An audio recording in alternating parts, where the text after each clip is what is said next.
ಅನ್ನದಾತ ಕನ್ನಡ ಸುದ್ದಿವಾಹಿನಿಗೆ ಆತ್ಮೀಯ ಸ್ವಾಗತ.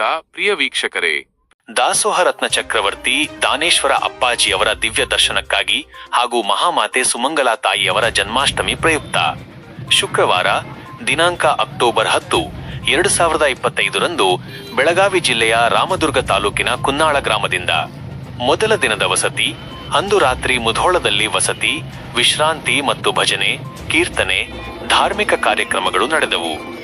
ಶನಿವಾರ ದಿನಾಂಕ ಅಕ್ಟೋಬರ್ 11, 2025ರಂದು ಮುಧೋಳದಿಂದ ಸಿದ್ದಾಪುರ, ಜಮಖಂಡಿ ಮುಖ್ಯ ರಸ್ತೆ ಮಾರ್ಗವಾಗಿ ಮಧುರಖಂಡಿ, ಬಂಡಿಗಣಿ ಕಿನಾಲ ಮಾರ್ಗವಾಗಿ ಸಮಾಪ್ತಿ ಸುಕ್ಷೇತ್ರ ಬಂಡಿಗಣಿಯ ಶ್ರೀ ಬಸವಗೋಪಾಲ ನೀಲಮಾಣಿಕ ಮಠದಲ್ಲಿ. ವಿಶೇಷ ಕಾರ್ಯಕ್ರಮಗಳು. ಪಾದಯಾತ್ರೆ ಸಮಾಪ್ತಿಯ ನಂತರ ಸುಮಂಗಲಾ ತಾಯಿಯವರಿಗೆ ಪುಷ್ಪಾರ್ಚನೆ ಹಾಗೂ ದೇವಸ್ಥಾನದಲ್ಲಿ ವಿಶೇಷ ಪೂಜೆ ಕಾರ್ಯಕ್ರಮ ನಡೆಯಿತು. ಬೃಹತ್ ಪ್ರಮಾಣದಲ್ಲಿ ಸಾವಿರಾರು ಭಕ್ತಾದಿಗಳು ವಿವಿಧ ವಾದ್ಯ ಮೇಳದೊಂದಿಗೆ ಪಾದಯಾತ್ರೆಯಲ್ಲಿ ಭಾಗವಹಿಸಿದ್ದರು. ಮಠದ ಹಿರಿಮೆ.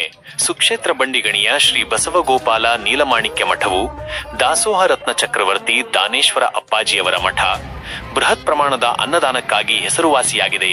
ಬ್ಯೂರೋ ರಿಪೋರ್ಟ್, ಅನ್ನದಾತ ಕನ್ನಡ ಸುದ್ದಿವಾಹಿನಿ, ಜಮಖಂಡಿ.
ಅನ್ನದಾತ ವೀಕ್ಷಕರೇ, ನಮ್ಮೆಲ್ಲರ ಅನ್ನದಾತರಾದ ರೈತ ಬಾಂಧವರ ಕಥೆ, ವ್ಯಥೆ, ಸಾಧನೆ ಮತ್ತು ಸವಾಲುಗಳನ್ನು ನಿಮ್ಮ ಮುಂದಿಡಲು ನಾವು ಸದಾ ಬದ್ಧ. ಹಳ್ಳಿಗಳಿಂದ ದಿಲ್ಲಿಯವರೆಗೆ, ಹೊಲದಿಂದ ಹಿಡಿದು ಮಾರುಕಟ್ಟೆಯವರೆಗೆ ರೈತರಿಗೆ ಸಂಬಂಧಿಸಿದ ಪ್ರತಿಯೊಂದು ಮಾಹಿತಿಯನ್ನು ನಿಖರವಾಗಿ, ನಿಷ್ಪಕ್ಷಪಾತವಾಗಿ ತಲುಪಿಸುವುದು ನಮ್ಮ ಆದ್ಯತೆ. ನಿಮ್ಮ ವಿಶ್ವಾಸವೇ ನಮ್ಮ ಶಕ್ತಿ, ನಿಮ್ಮ ಪ್ರೋತ್ಸಾಹವೇ ನಮ್ಮ ದಾರಿ. ಜೈ ಕಿಸಾನ್. ಇನ್ನಷ್ಟು ಸುದ್ದಿಗಳನ್ನು ಪಡೆಯಲು ಅನ್ನದಾತ ನ್ಯೂಸ್ ಕನ್ನಡ ಚಾನೆಲ್ ಅನ್ನು ಸಬ್ಸ್ಕ್ರೈಬ್ ಮಾಡಿ, ಲೈಕ್ ಮಾಡಿ ಮತ್ತು ಶೇರ್ ಮಾಡಿ.